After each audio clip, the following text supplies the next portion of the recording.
Bienvenidos y bienvenidas al programa Sobre la Mesa. Hoy quisimos analizar un tema que ha estado de muchísima actualidad, pero no solo en Costa Rica. A veces pensamos que lo que pasa acá no necesariamente se está repitiendo en otros lugares del mundo, y efectivamente tiene que ver con la relación entre la política y la religión, que bueno, que en la campaña recién pasada, pues por supuesto que tuvo una relevancia muy importante. Por eso además vamos a aprovecharnos de la presentación del libro Entre Dios y el César, Política y Religión en América Latina, que se está presentando en el país, para precisamente tener esta discusión. Por eso hoy vamos a hablar con don Sergio Araya, coordinador de proyectos de la Fundación Konrad Adenauer de Costa Rica, Panamá. ¿Qué tal, Marcela, José Luis, amigas, amigos que nos están sintonizando? Y también con don José Luis Pérez Guadalupe, que él es el vicepresidente del Instituto de Estudios Social Cristianos, asesor de la Conferencia Episcopal Peruana, investigador precisamente de la Fundación Konrad Adenauer, profesor de la Escuela de Posgrado de la Universidad del Pacífico y del posgrado de la Pontífica Universidad Católica del Perú, y bueno, el autor precisamente del libro del que vamos a estar un poco, bueno, más allá que el libro, conversando del tema de esa Entre Dios y el César, Política y Religión en América Latina. Para iniciar, entonces, vamos a empezar con una cápsula que nos tienen preparada para hoy.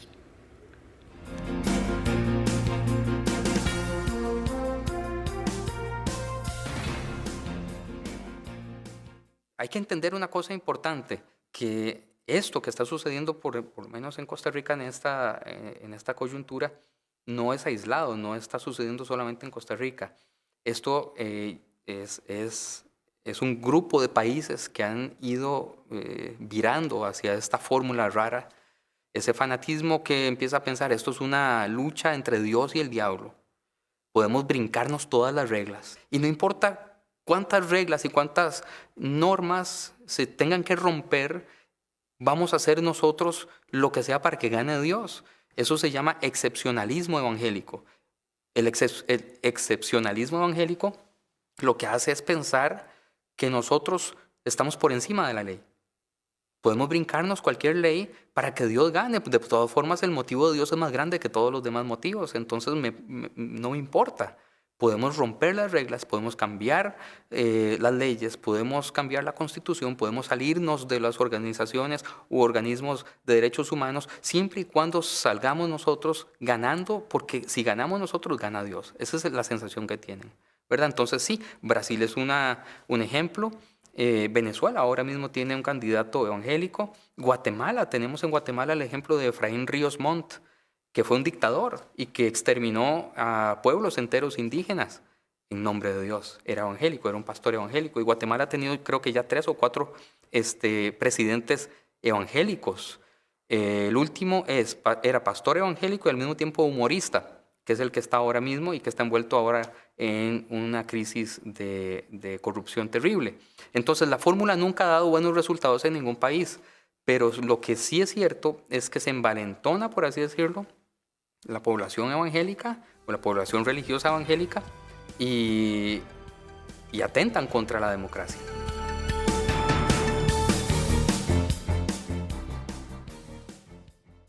Don José Luis, ¿cómo podemos explicar desde el punto de vista histórico, digamos, esa relación, digamos, en los últimos años entre religión y política en América Latina? Porque efectivamente, digamos, esa relación siempre ha existido, ¿verdad? Históricamente siempre hemos visto, ¿verdad?, desde diferentes momentos con la Iglesia Católica, bueno, ahora es más desde iglesias, digamos, evangélicas, pero en los últimos tiempos, usted, digamos, que hizo esta investigación, ¿cómo explicamos esa relación? ¿Dónde están esos puntos álgidos que están haciendo que surja, digamos, más evidentemente?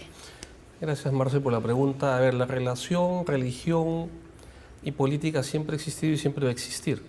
Lo que pasa es que en nuestra mentalidad casi hemos reducido esa relación a iglesia-estado, sí, teniendo por iglesia la Iglesia Católica.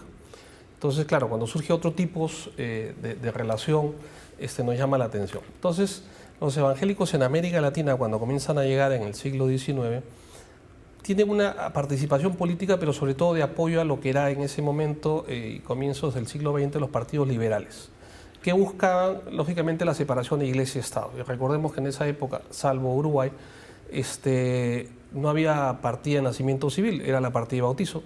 Sí. No había cementerios civiles, eran cementerios religiosos. La educación era confesional, es decir, todo estaba confesionalizado para la Iglesia Católica.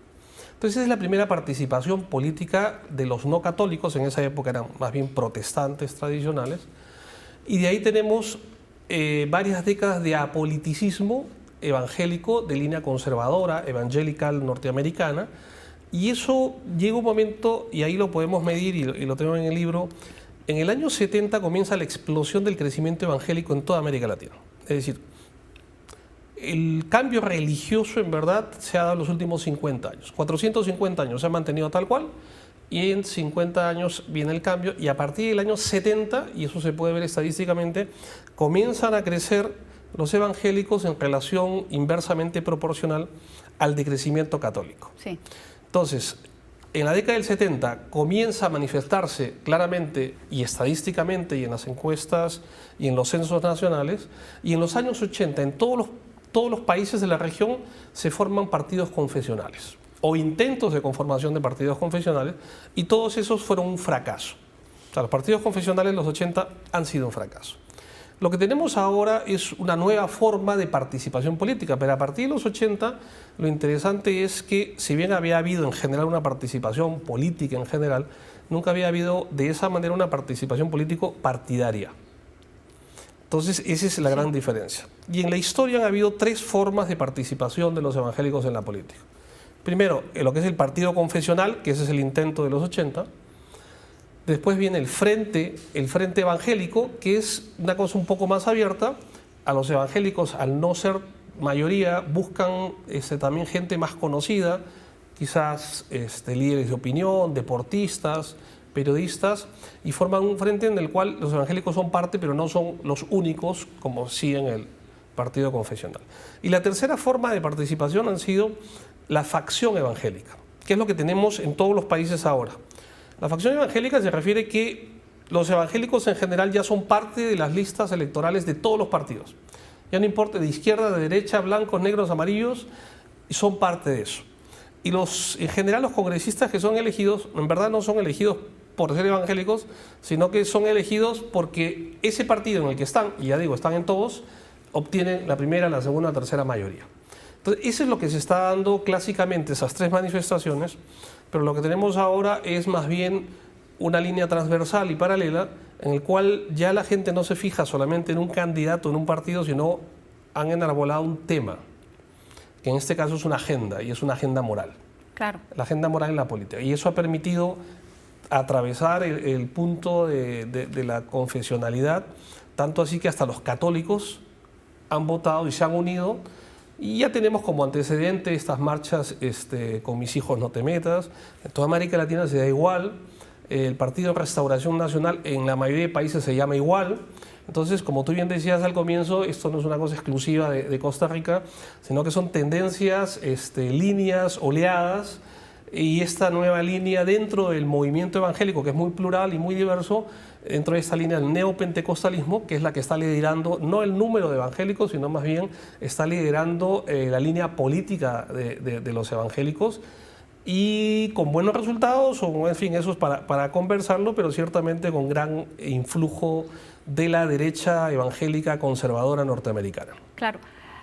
Ahí, Sergio, tal vez en qué sí coincidimos, ¿verdad? Porque don José Luis nos plantea como el gran panorama. Claro. Y por eso yo decía, no somos tan distintos, tampoco es que fue como que, wow, en Costa Rica ha pasado. Y hay algo que también yo he insistido desde hace, digamos, bastante tiempo, y es que en realidad, particularmente Fabricio, en estos 4 años fue muy eficiente en colocar su agenda y mantener una agenda, ¿verdad?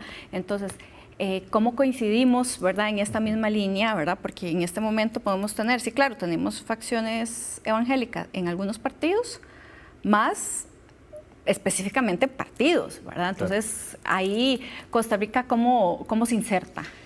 Sí, vamos a ver, bien, comienzo por lo que decía don José Luis cuando aludió al tema de la nomenclatura.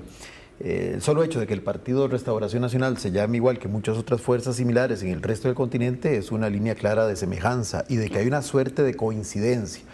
Y es evidente que estos grupos, pues, así como en otros también operan estas redes de cooperación, inclusive de carácter horizontal, no es la excepción en con respecto a estos actores. Pero vamos a ver, Costa Rica, igual que en el caso del resto de América Latina, es a partir de los 80s que comienza a tener algún grado de interés las comunidades no católicas de involucrarse en la actividad política. Hay que recordar, y eso tal vez como un antecedente, que nuestra constitución política está muy clara, no permite los partidos confesionales ni el uso de creencias religiosas para asuntos de tipo electoral, pero en la práctica existen partidos que evidentemente se fundamentan en esa línea argumentativa, empleando esos símbolos, aunque sea de manera un tanto solapada. Pero sí, esa disposición que está consagrada en nuestra Constitución tiene una génesis real, y es que a finales de los años de la última década del siglo XIX, hubo una clara presencia del catolicismo, que bueno, ya usted lo dijo, en Costa Rica fue igual. Aquí en Costa Rica era el 100%, prácticamente 99% eran católicos. Sí. Se crea el Partido Unión Católico del Clero, así se llamaba técnicamente, que evidentemente no ponía sacerdotes, puso personas laicas, digamos, como sus titulares, inclusive un expresidente de una Corte Suprema de Justicia. Gana la elección, o por lo menos los historiadores de la época dicen que quedó muy bien aventajado. Hubo una segunda ronda, era una elección de segundo grado, y en la primera ronda la mayoría de los delegados eran supuestamente de ese partido, por razones obvias. El Estado, liderado por el presidente Rodríguez, José Joaquín, desconoce ese resultado, se convoca a una nueva elección.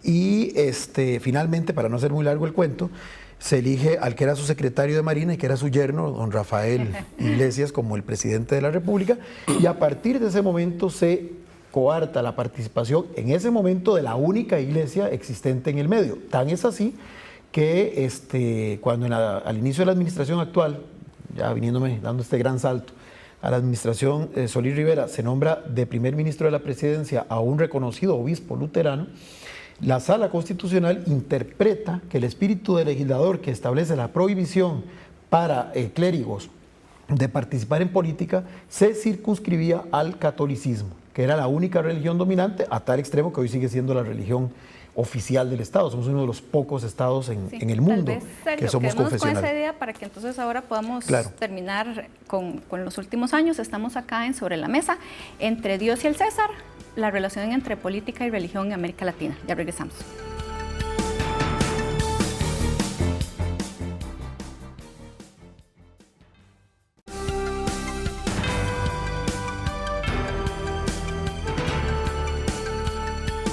Entre Dios y el César, política y religión en América Latina. Antes de ir a una pausa, efectivamente, don Sergio nos estaba explicando cómo se ha visto eso en Costa Rica y bueno, estábamos ya para explicar un poco qué ha pasado a partir de los 80s. Hice unos antecedentes sobre el tema de la participación del catolicismo y de cómo se prohibió posteriormente para poder contextualizar, pero ya doy el salto.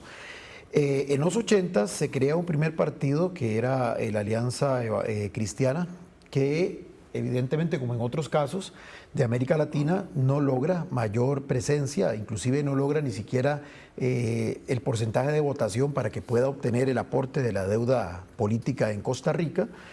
Y curiosamente es a partir de los 90s, específicamente en la última elección de esa década, la última del siglo anterior, que un partido de corte evangélico logra una primera curul, que es Renovación Costarricense, sí, en la figura de su fundador, Justo Orozco.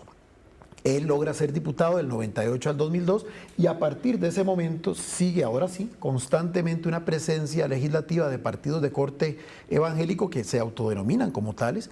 Inclusive un breve paréntesis, a Renovación Costarricense inicialmente se vendía con la figura del pez, ajá, que para el mundo cristiano tiene una gran significancia, y fue el Tribunal Supremo de Elecciones el que lo obligó a prescindir de ese símbolo, justamente para no afectar el artículo constitucional. Luego comienza algo que don José Luis ahorita profundizará, que también nos parecemos en eso al resto de la región. Hay una decisión, hay un conflicto, surge el partido entonces Restauración Nacional de la mano de quien había quedado electo diputado por Renovación Costarricense.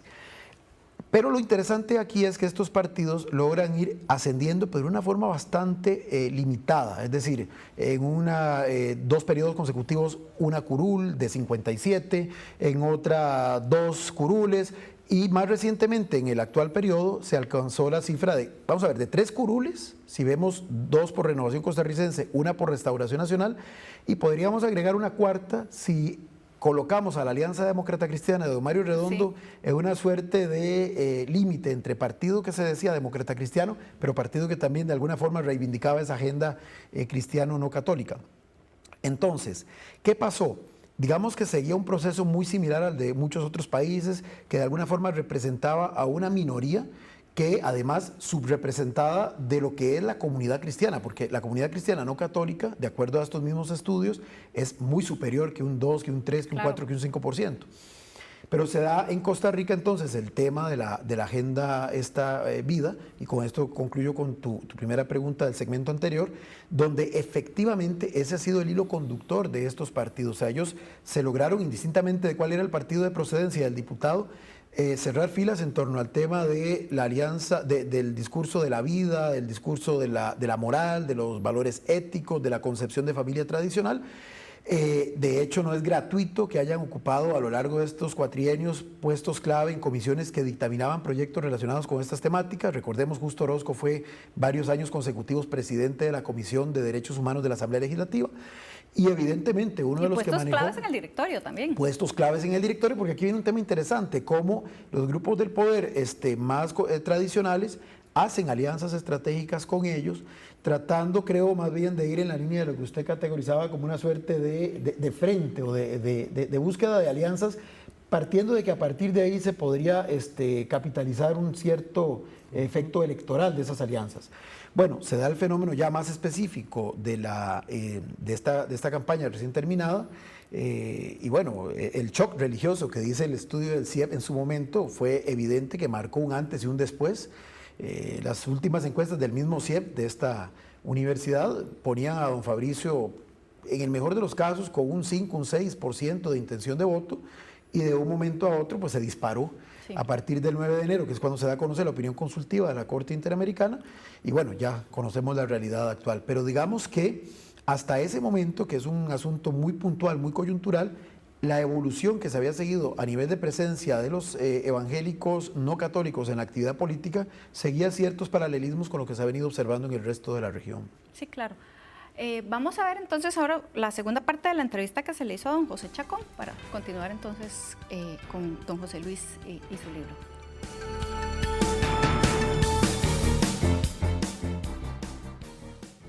El factor milagro, el factor que las cosas que el gobierno no me ha podido cumplir, que el gobierno no ha podido suplir, que la vida no me ha dado, puedan ser sustituida, o esa suplencia, digamos, del gobierno, lo adquiere la espiritualidad y lo adquiere la iglesia. Es decir, la iglesia sustituye al Estado. La iglesia puede darte una cobertura que el Estado no te está dando. Te da comida, la iglesia te da comunidad, sentido de pertenencia, te da dignidad y te da una esperanza de que por medio de tu forma de vivir la fe, Dios te va a cumplir milagrosamente un montón de necesidades que nadie te ha cumplido. Entonces es muy atractivo, sobre todo en las zonas, como lo vemos en nuestro país, sobre todo, ¿verdad?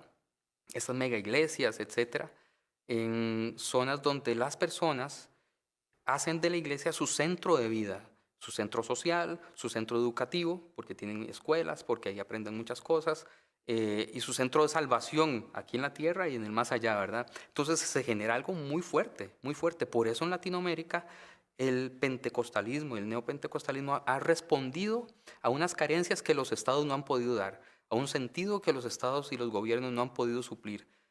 Por eso, cuando estamos en una coyuntura como la que tenemos ahora, es demasiado fácil para un partido decir, voten por nosotros, porque nosotros sí hemos estado con ustedes. Porque nosotros hemos dado lo que el gobierno, ningún gobierno en 30 o 40 años les ha suplido a ustedes. La iglesia siempre ha estado a la par de ustedes. Entonces es súper convincente para esa población, ¿verdad?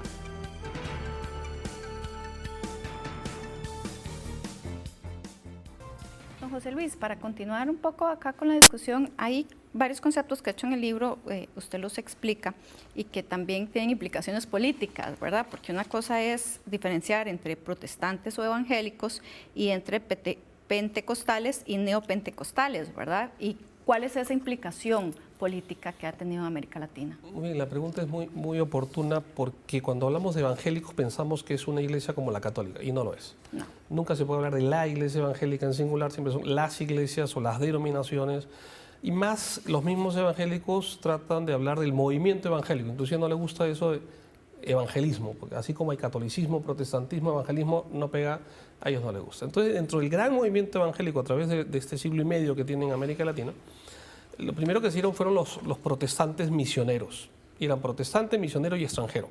Más bien ahora tenemos evangélico, pastor nacional. O sea, los tres modelos han cambiado. Entonces eran protestantes más bien de línea tradicional, hijos de protestantes del siglo XVI, que no buscaban tanto la conversión, sino mantener una línea más bien testimonial, en base a la educación, por ejemplo, en base a la participación en temas académicos y sobre todo siguiendo lo que se llamaban las iglesias étnicas, o sea, inmigrantes extranjeros, alemanes, estadounidenses, que venían y tenían para seguir su propia confesionalidad, pero no eran proselitistas como esencia. De ahí el siglo XX es cuando ya comienzan a llegar los evangelicales de línea más bien norteamericana. Y también los pentecostales que surgen. Los pentecostales surgen en 1906 en la calle Azusa en Los Ángeles, en Estados Unidos, y más bien se forman grupos pentecostales también, pero es un pentecostalismo criollo. Es decir, no es en base a misioneros extranjeros, no, sino que se forma en 1909, ya estaban en Chile y en Brasil, por ejemplo. Entonces, se han dado conjuntamente desde el comienzo del siglo XX los evangélicos y los pentecostales.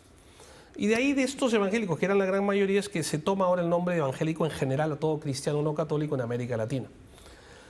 Y se han mantenido en esa línea hasta el año 70, como digo, donde ahí sí se da la explosión, sobre todo en las de línea pentecostal. Las 2/3 partes de los evangélicos en América Latina son pentecostales. Pero estamos hablando de movimientos, de líneas, no son, digamos, denominaciones que la cual podamos delimitar totalmente, igual que en la Iglesia Católica puede haber una línea más de izquierda, una línea más carismática, una línea más de movimiento apostólico, una línea más de comunidades eclesiales de base, en fin. Pero lo que tenemos ahora es el llamado neopentecostalismo. Y a la gente, claro, eso de diferenciar quiénes son los evangélicos le cuesta y piensa que los testigos de Jehová, mormones o adventistas son evangélicos, cosa que no lo son. Sí, entonces, como todo lo echan en la misma bolsa. Exacto, es muy difícil, en parte por lo que yo llamo el ADN atomizador. Es decir, ellos, su esencia eclesiológica se dividen para crecer. Y eso también lo vamos a ver reflejado en la política, por supuesto. Entonces, los protestantes iban iniciales a clases más bien altas, cultas, queriendo formar colegios, iban a la parte educativa, al costado de un templo ponían de todas maneras una escuela.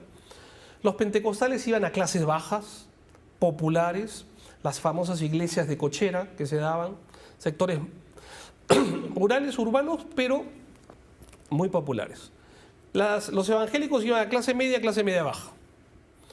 Pero ellos no llegaban a clases medias altas ni a clases altas históricamente, hasta que comienzan a crecer, ya son hijos de segunda, tercera generación, van a la universidad, comienzan a ascender socialmente, pero sobre todo el discurso neopentecostal sí va, que es el que tenemos ahora, clases medias, clases altas. Enarbolan lo que es la teología o ideología de la prosperidad y tienen una visión reconstructivista, es decir, el reconstruccionismo, por hablarlo en cristiano, es una especie de teocracia. Es decir, buscan la teocracia, se diferencian de los pentecostales, y yo pondría dos características diferenciadoras que se dan en general, vamos a ver si se da aquí en Costa Rica. Y primero, que un pastor evangélico, un pastor pentecostal, por definición es una persona sobria, austera. Un pastor neopentecostal es todo lo contrario, alardea, se aparece con cadenas, con Cadillac en la puerta, se compra helicópteros en Brasil, aviones, helicópteros en Colombia, y no estoy exagerando, en Brasil son aviones privados. Entonces es otra visión porque la idea es más bien distinta, ya no es que rechazas el mundo, el fugamundi famoso, ya no es que rechazas la política, sino más bien ahora ¿Por qué vamos a rechazar el mundo? Si el mundo es Dios, es el rey de ese mundo, yo soy hijo de Dios, soy hijo del rey y tengo derecho a ser parte de las cosas de este mundo. Entonces, ahí es una primera diferencia. Y segundo, es que el pastor pentecostal o evangélico es de la iglesia. En cambio aquí, la iglesia es del pastor neopentecostal. Claro, tal Él vez es el dueño. para que nos pueda explicar bien esto, vamos a hacer una pausa y regresamos para que entonces ahora sí pueda tener todo el tiempo. Vamos a una pausa y ya regresamos.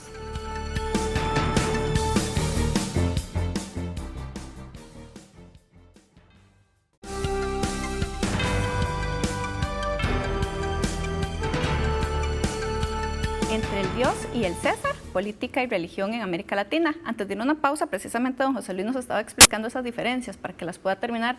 Y en la pausa un poco también hablábamos de, además es muy importante entenderlas, porque a veces en Costa Rica tendíamos, bueno, y ahora don Sergio nos va a poder explicar, tendíamos a reducir de que era la clase más, digamos, las comunidades más pobres, sin educación, ¿verdad? Entonces tenemos como un estereotipo que no es real, para que don José Luis nos termine de explicar. Efectivamente, el neopentecostalismo, por definición, va a clase media y clase alta. Ya no buscan número, buscan incidencia, personas que tengan mayor ascendencia en la sociedad. Entonces comienzan a buscar inclusive políticos, artistas, futbolistas. Entonces buscan esas... Allá inclusive en el Perú hay el pastor de las estrellas, por ejemplo. O sea, las estrellas de televisión tienen su propia iglesia. Es decir, ya comienzan con otra lógica muy distinta a lo anterior. Y lo que le decía antes de los comerciales era que estas iglesias neopentecostales son muy nuevas. No tienen 20 o 30 años, tienen un fundador. Ellos son los dueños de la iglesia. O sea, a diferencia de que uno es pastor de una iglesia, uno es sacerdote de o párroco de, ellos más bien la iglesia es de ellos. Entonces, si se van ellos, se llevan la iglesia en el bolsillo y todo lo que han armado, porque ahora ya son conglomerados inmobiliarios, templos grandes, mega iglesias, y no necesitan ayuda externa, no necesitan para nada, porque en base al diezmo, que es un mandato que puede ser visto como un mandato veterotestamentario, pero finalmente cristiano, entonces han podido construir también sus iglesias grandes, sus imperios, y ahí pasan, ahí dan el salto de tratar de rentabilizar su bien ganada audiencia religiosa a rentabilizarlo como si fuese un capital político. Claro. Entonces ahí es donde viene y da el salto y decía, estos son feligreses, aportantes, pero también pueden ser votantes. Entonces forman así como un canal de televisión, un partido de fútbol, lo que sea, forman un partido político. Y es donde dan el salto. Pero y ahí hay una diferencia entre la intención de los candidatos y la intención del votante. Sí, aquí el votante ha sido más bien porque está enarbolando ciertos valores en los cuales el votante se siente identificado, pero más bien el candidato, pastor o líder neopentecostal, más bien quiere llegar a conseguir el poder. El poder, la pregunta es, ¿para qué? Entonces ahí la pregunta que nos podríamos plantear, ¿estamos frente a un caso de utilización de la religión con fines políticos, que siempre se ha dado? Siempre se ha dado, sí. O más bien estamos una utilización de la política con fines religiosos. ¿Estamos frente a evangélicos políticos o frente a políticos evangélicos? ¿En verdad son políticos o son pastores? ¿Son gestores o son moralizadores? Entonces son dos cosas distintas. Y es como a Nava, al arquero de ustedes, a Nava, sí. Lo ponemos ahora delantero. Me decir, oye, yo me he preparado para ser arquero, no para... Pero bueno, como eres alto, mira Nava, ahora vas a jugar básquet. Entonces, oye, son otras canchas, son otro... Entonces pasar de un buen líder religioso a ser un buen líder político puede ser, pero tus competencias son otras. No puedes trasladar ese capital religioso y rentabilizarlo como un capital político. Y es por eso que en todos los países donde se ha dado esto, la mayoría ha sido la experiencia funesta. Es que eso era lo que le iba a preguntar, porque han sido exitosos en llegar a los parlamentos, digamos, han sido exitosos en algunos países a llegar a la presidencia de la República y colocar agendas. Pero ¿cuán exitosos han sido en el ejercicio del poder? ¿Alguna experiencia interesante? Mira, exitosos solamente han sido en Guatemala con 3 presidentes y en ningún otro lado han llegado a ser presidente. Por un lado, o sea, para aclarar. Cuando han sido congresistas, ya digo, han sido congresistas como parte del partido. Y ahora la experiencia nueva de Costa Rica, que tiene la 4ª parte del Congreso, sí, evangélico, confesional de línea neopentecostal, así que vamos a ver qué pasa en Costa Rica, y la famosa bancada evangélica brasilera, que ahí sí reza el dicho, el hermano vota por el hermano. Pero si bien la tercera parte del Congreso es evangélico, no es un solo movimiento evangélico. Y ahí viene la famosa atomización, el ADN atomizador. No tenemos que creer que los evangélicos son un solo movimiento, ni que necesariamente existe un voto confesional. Sí, por ejemplo, caso del Perú 2006, primera vez que se hacía, igual que acá, un candidato pastor evangélico con un partido confesional. ¿Cuánto saca? 4%. Y todo el mundo dijo, un éxito, primera vez, 4%, pero ¿cuántos eran los evangélicos? Eran el 12%. Es decir, ni siquiera los evangélicos votaron por él. Por eso que hay que tener mucho cuidado de pensar si hay un voto evangélico o no. Y en el resto de países, el porcentaje de confesionalidad evangélica no se traslada o no se ve reflejado en ese mismo porcentaje de voto evangélico en las elecciones. No hay un endoso inmediato entre la confesionalidad religiosa evangélica y la política. O sea, y hay que tener mucho cuidado. Y también analizar, y eso lo digo, ya digo, a riesgo de equivocarme, porque ustedes son de acá, de lo que yo vengo escuchando es que habría que ver si unas semanas antes Fabricio Alvarado tenía 2%, ya sabemos qué cosa es lo que gatilló la opinión consultiva, bueno, y llega a 25%. Y es más, yo pienso, y es a riesgo mío por supuesto, que si las elecciones hubieran sido la segunda vuelta 2 semanas antes, hubiera ganado Fabricio. Pero si hubiera sido 2 semanas después, Fabricio hubiera salido mucho peor. Entonces había un contexto muy coyuntural de cabeza caliente, ¿de acuerdo? En el cual, y aparte otros temas de meterse con símbolos nacionales como la negrita, etcétera, etcétera, sí, fallos que han habido. Pero ya digo, yo no creo que en la mayoría de países se haya dado una adhesión, o al menos empíricamente no se puede confirmar, que sea el voto confesional así de fácil como mucha gente cree. Piensa que todo, pongamos 2, 3 en nuestra lista y todos los evangélicos van a votar por él. No se ha dado. Claro, pero ahí usted decía algo, digamos, interesante, también con el tema de algunos fallos. Efectivamente, entonces, ¿qué es lo que teníamos? Digamos, ¿cómo podríamos generar, digamos, un paralelismo con lo que acaba de decir Sergio, en el sentido de que entonces, que teníamos evangélicos, digamos, pastores políticos o políticos pastores, ¿verdad? Porque a veces uno decía, ay, pero eso es un error básico, ¿verdad? O sea, ¿cómo hicieron tal o cual cosa, ¿verdad? Bueno, ahora es mucho más fácil decirlo claro, que en el pasó. momento, Claro. pero ¿qué de lo que don José Luis planteó podemos, digamos, Sí. analizar acá, qué pasó en la última elección?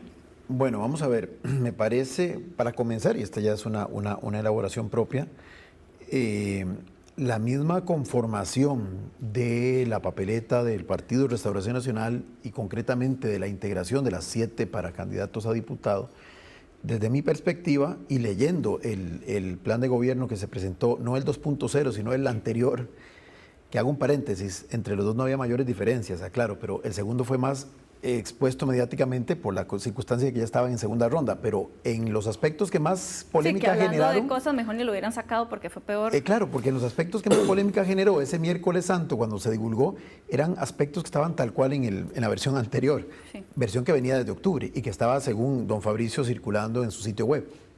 Pero entonces, era una propuesta que estaba más orientada, me parece, a la evolución histórica que desde hace un rato ha venido siguiendo estos partidos en Costa Rica. O sea, la expectativa de sacar unas 3, 4 curules, y si uno ve las cabezas de papeleta, uno puede intuir en qué provincias ellos tenían la expectativa de que iban a obtener el éxito electoral, traducido en una curul al menos, sí. Adicionalmente de ver un poquito el comportamiento, digamos, electoral de las anteriores elecciones. Solo les hago una pequeña acotación para que la gente nos siga. El candidato a la presidencia del 2014, que fue don Carlos Avendaño, dicho sea de paso, obtuvo alrededor de 28,000 votos. Y las 7 papeletas que Restauración Nacional presentó 4 años atrás, juntas, sumaron 84,000 votos, que se tradujo en la curul de don Fabricio Alvarado por San José. Sí. Bueno, lo de ahora fue diferente. Primera ronda, 538,000 votos presidente y aproximadamente 300 y un poquito de más de 1,000 votos, 300,000 y un poquito más de votos para las 7 papeletas de diputados. Entonces, cuando uno vislumbra eso, lo que descubre es que efectivamente, y con todo el respeto lo voy a decir, era manejado un poquito más en la lógica de pastores involucrados en el quehacer político que tenían la posibilidad de colocar a algunas figuras interesantes con una clara congruencia con la agenda que se ha venido trabajando, que iban a estar desarrollando, desplegando desde una posición de oposición en la Asamblea Legislativa y en una dinámica que es muy reiterada de lo que se ha venido observando, probablemente buscando alianzas con quien ellos visualizaban iba a ser el ganador de la presidencia de la República, que además todas las encuestas apuntaban a que era uno de los favoritos, estaba dentro de los que más afinidad ha tenido con ellos. Inclusive lo terminó respaldando don Antonio Álvarez a don Fabricio en la recta final. Ok, se dio todo el fenómeno que se... Aún más, de hecho en algún momento, perdón, Sí. Liberación Nacional tomó como bandera en campaña algunos temas que había Claro. colocado Fabricio, Inclusive ¿verdad? en unas posturas hasta más fundamentalistas y más conservadoras que las del propio Fabricio claro, como y un poco compañía. peleando el voto que ya tenía, digamos, Fabricio, digamos, el Exactamente. voto duro de Fabricio. Esa era como un poco la sensación que yo tenía. Sí, y adicionalmente, para terminar de reafirmar esas posibles simpatías de cara a una segunda ronda, por ejemplo. Pero ¿qué pasa? Bueno, se da todo el fenómeno que ocurre y evidentemente uno ya en la segunda ronda se dimensiona más esa realidad. Y bueno, y la conformación de los 14 miembros de esa bancada parlamentaria, cuando uno revisa el perfil, creo que 8 o 9 señalan que su profesión es ser pastor, justamente. En algunos casos le agregan alguna profesión, digamos, pero generalmente inclusive ponen pastor de primero. Entonces, es muy interesante porque es efectivamente una expresión que parece más de congregación y menos de una visión de orden político. Ahora, eso de alguna forma, y conectando con lo que decía don José Luis y que plantea en su libro, podría interpretar por qué entonces tan rápidamente hay asimilación de otros actores, de otras fuerzas políticas en la segunda ronda o de cara a la segunda ronda, porque había que llenar esos vacíos que no se tenía, digamos, claramente conceptualizados en el ámbito de lo económico, en el ámbito de lo propiamente social, de diseño, de política pública. ¿Por qué esos actores y no otros? También uno lo puede explicar en el concepto de la ideología de la prosperidad, Claro. porque evidentemente hay una clara, digamos, sinergia con una visión mucho más conservadora, más de promoción del mercado, que por ejemplo con una visión que implique, no sé, una mayor participación del Estado en la cosa pública, digamos, en la cosa privada, perdón, potenciando la actividad económica. Sí. Bueno, estamos acá en Sobre la Mesa entre Dios y el César, ¿verdad? La relación entre política y religión en América Latina. Vamos a ir a una pausa y ya regresamos.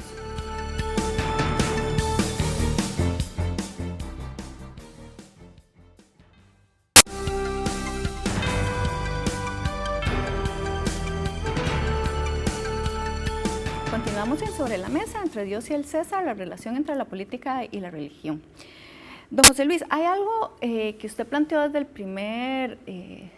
primer bloque que yo me ha quedado ahí como un poco resonando, y es el impacto de Estados Unidos también sobre esto, ¿verdad? Porque todo el mundo ve y que se plantea que está como por ahí, y aquí en campaña política decían que si daban plata o que si no daban plata, que aquí, que allá, etcétera, pero al final nadie lo ha dicho expresamente. Hay una relación directa entre estas iglesias en Estados Unidos con las iglesias en América Latina.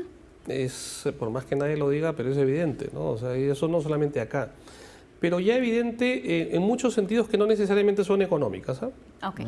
O sea, no necesitan las iglesias locales de América Latina dinero, porque ellos se van financiando a sí mismos, cosa que todavía no ha logrado la Iglesia Católica, por ejemplo. Sí.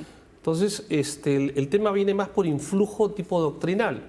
Sin entrar mucho en detalle, hay un tema también escatológico que se ha pasado de un premilenarismo a un postmilenarismo.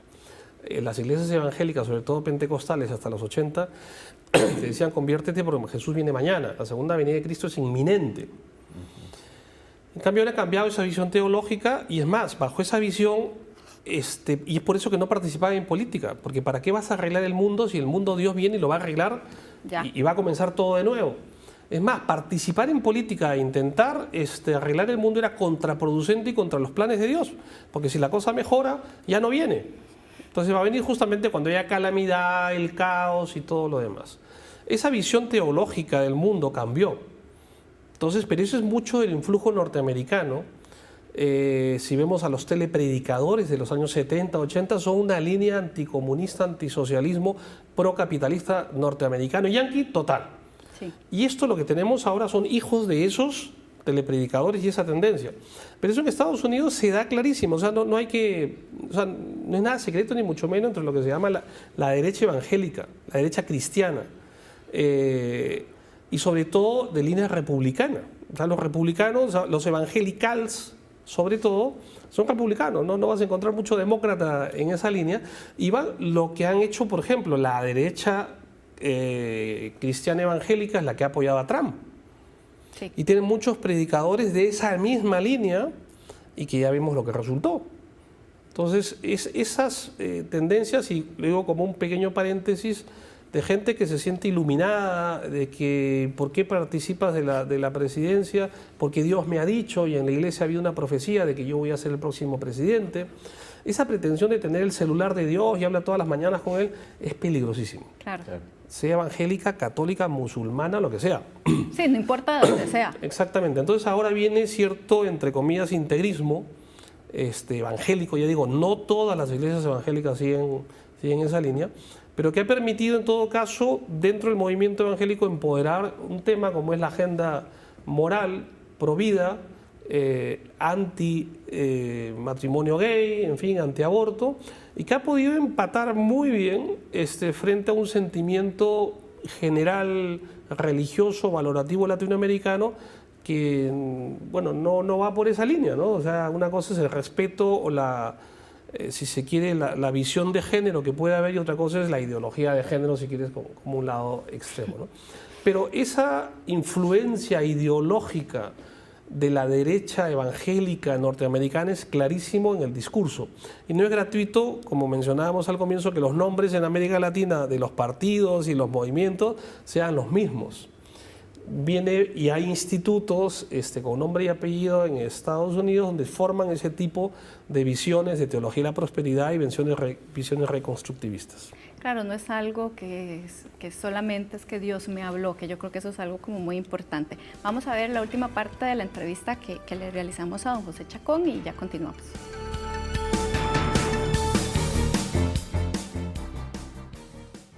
Ese sentido y ese lenguaje de que somos los elegidos, de que yo soy el elegido o este es el pueblo elegido, es un lenguaje mesiánico, ¿verdad?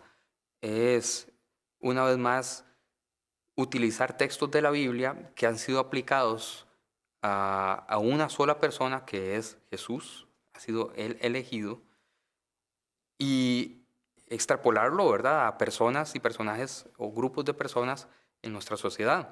Pero eso implica asuntos políticos y asuntos de coerción y de pensamiento muy bruscos, muy violentos. Entonces, porque el que es el elegido, entre comillas, no puede ser contrariado. Nadie puede entonces poner en duda la palabra del elegido, porque está poniendo en duda la palabra de Dios.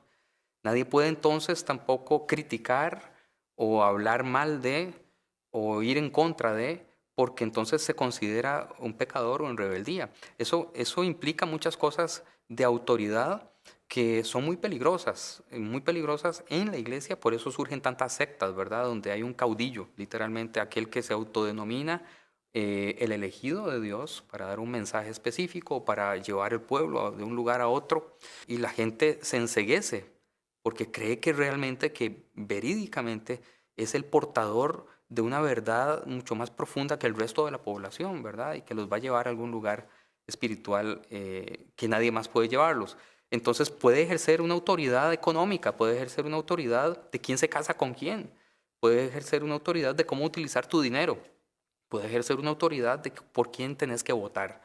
Esa sensación de estoy con el elegido también es un asunto de expectación o de expectativa. Yo quiero ser como él. Estas personas que se van por primera vez, digamos, a una iglesia donde hay luces, donde hay unas pantallas gigantes, donde el pastor o los pastores tienen unos carrazos y tienen una casa enorme y dicen, esto me lo ha dado Dios porque yo he ido viviendo mi vida de forma correcta. Si usted hace lo que yo hice, usted también puede obtener esto. Es un asunto aspiracional. Entonces siguen a ese líder ciegamente porque creen que realmente pueden llegar a ser como él. Y su palabra es prácticamente la ley. Entonces ejerce esa impresión, ¿verdad?, en miles o millones de personas.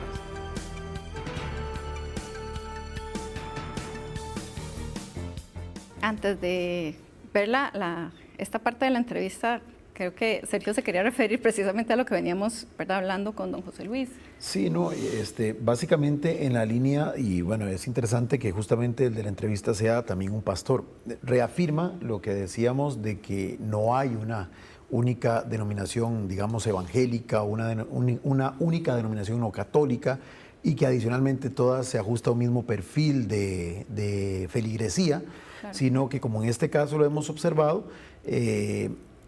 son neopentecostales que tienen una agenda específica, inclusive alimentada con una visión que viene del exterior, tal vez, como bien dice don José Luis, no económicamente, pero sí ideológicamente y conceptualmente, y que de alguna forma también eso se notó en la segunda ronda, como independientemente de que habían quedado aparentemente, ahora sí, dos visiones totalmente opuestas en la contienda electoral, esta visión que encarnaba Fabricio no aglutinó a la totalidad, digamos, del voto no católico, para plantearlo así, al voto confesional, como llamaría don José Luis, que evidentemente no se ha dado en ninguna parte de la región la garantía de que usted matriculó al voto confesional. Es decir, aún partiendo de que un buen porcentaje del voto no católico se haya decantado por Fabricio, es evidente que no se puede aducir que respondió a un criterio estrictamente de religiosidad, porque además, insisto, no es una sola iglesia, son varias iglesias,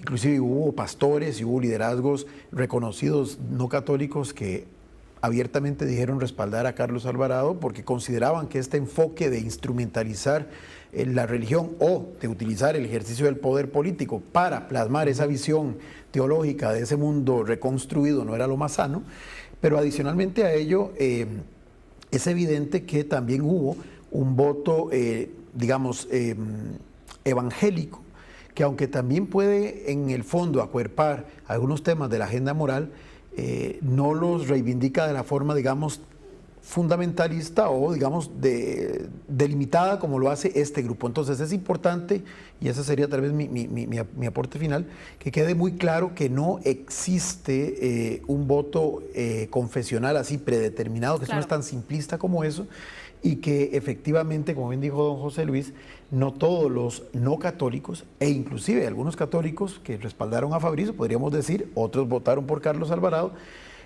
terminan decantando su intención de voto, al menos en Costa Rica todavía no, por lo menos es una minoría la que lo hará así, empleando un criterio estrictamente religioso como elemento catalizador ya para definir su intención de voto. Y eso nos permite demostrar que todavía a nivel de democracia institucional estamos suficientemente maduros como para aprender a diferenciar lo que dice la portada del libro, lo que claro, es de Dios y lo que es del César. Sí, y además es algo muy importante. Para la ciencia política tenemos que hacer con los resultados y conforme claro, vayan pasando los días y un análisis más pausado, porque no puede ser un análisis simplista como se ha querido hacer en algún momento, como que claro, es A y B y punto, ¿verdad? No, realmente tiene toda una lógica. Tal vez, don José Luis, en 2 minutos, ¿qué podemos esperar? ¿A qué habría que ponerle atención en este momento en América Latina sobre este tema? A ver, ya hablo como sociólogo, no como teólogo. Una cosa es la primera vuelta y otra cosa es la segunda vuelta electoral en cualquier parte del mundo. Entonces, en la primera vuelta electoral lo que se da no es tanto la adhesión a un partido o a un candidato, en mi opinión, sino a un tema y a unos valores. Es por eso que logra juntar tanto a la parte más conservadora o no necesariamente conservadora de la Iglesia Católica, votando por un pastor evangélico, que eso ha sido inédito. Ya digo, porque la gente lo que dice, a ver, ¿qué cosa es lo que quiero? Este tipo de valor, ¿quién lo encarna mejor en este momento de manera más radical? Tanto así que vamos a renunciar a la Corte Interamericana, él, y por eso que se van. Sí. ¿Y por qué en la segunda vuelta se voltea la tortilla? Porque la segunda vuelta tiene otra lógica. La segunda vuelta sobre todo se ha hecho para que los que quedaron en segundo lugar ganen. Pero bueno, ahí lo que tienes ahí en la segunda vuelta es sobre todo quién no quieres que gane. Entonces sí, la gente vota contra alguien, no a favor de alguien. En la primera vuelta tú votas a favor de alguien, en la segunda vuelta votas tú en contra de alguien. Entonces cuando se dan este tipo de visiones un poco mesiánicas, como se mencionaba, el autodenominado, como todos los autodenominados apóstoles, sí, Ronnie Chávez, entonces el tema de plantear cosas como ir contra la Virgen de Los Ángeles, que en verdad es ir contra, más que la Virgen de Los Ángeles en sentido estrictamente católico, va contra la negrita, en sentido de identidad nacional, es igual como ir contra la Virgen de Guadalupe en México, contra el Señor de los Sí, Milagros en exacto. Perú. O sea, es una cuestión más popular, más de cómo la gente lo ve, no como la iglesia lo propone. Entonces, ahí es donde creo yo que viene el rechazo frente a lo que podía venir. Ahora, ciertamente, Fabricio Alvarado ya tenía por lo menos un periodo como diputado, tenía cierta experiencia Claro.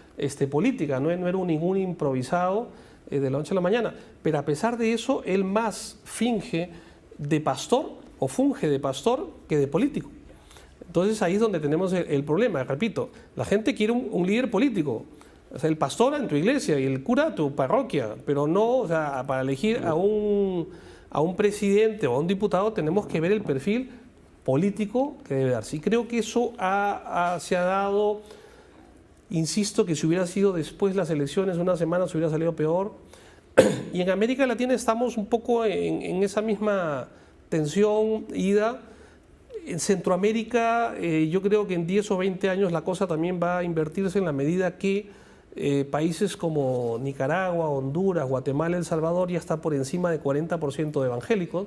Lo que llamó la atención era que en Costa Rica, siendo solamente entre comillas, 25%, se haya dado este fenómeno. Claro. En los otros países hubiera sido un poco más explicable, más natural. Si ya están sobre los 40%, era más probable que se diera. Pero se dio acá. Sí, Y tal puede vez. darse también en otros países. Claro, ¿no? ahí era lo que yo decía anteriormente, que hay mucho que estudiar para Así ver, es. digamos, desde qué lugar. Bueno, muchísimas gracias a Sergio y a don José Luis por haber estado acá Sobre la Mesa. Gracias, Marce. Si quieren efectivamente profundizar sobre el libro, ¿verdad? Está en la página web de la Fundación De la Konrad Fundación Adenauer de Konrad Costa Adenauer. Rica y también en la de La Perú. Konrad Adenauer de Perú, la CAS. Entonces, ahí lo pueden bajar para que puedan profundizar en estos temas. Muchísimas gracias a ustedes en sus casas y les esperamos la próxima semana.